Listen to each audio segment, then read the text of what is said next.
New York Post reporter Zach Kouwe here to talk about these late-breaking developments. Zach, thank you for joining us. Thanks, Liz. So today in the New York Post, you had the big article about the job cuts going down at Lehman and Goldman, rather. But tell me what you think about this cut in the outlook today by S&P.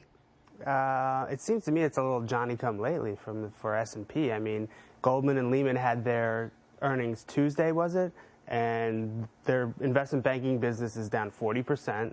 Across the board, all of their businesses, revenues are dropping all over the place. So outlook is negative. We should show the Goldman Sachs chart because on yesterday's trading day, we certainly saw a big jump to the upside here with actually both Goldman Sachs and Lehman after a tough week where Bear Stearns on Monday was just disastrous. But here you see Goldman Sachs, and it ended up about $13. That's a gain of about 7%. You say now they're going to see more significant job cuts.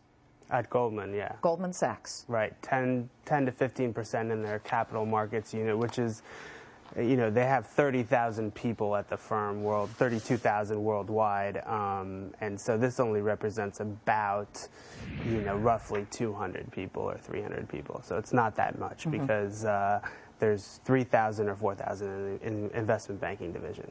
Where were the analysts on this? I mean, you've got now S&P downgrading the major investment banks, not downgrading, but cutting that outlook, which means that in the next couple of quarters, they will be seeing drops in revenue. The analysts, have they been on top of this? I think the analysts have done whatever they can try to do in this credit crisis environment. I mean, it's pretty difficult to project out how much business will be lost by the credit crisis. I want to mention to our viewers that at the bottom of the hour, we are going to have one of the co-authors of the S&P situation, this rating situation that we're getting today on the outlook being cut for both Lehman Brothers and Goldman Sachs.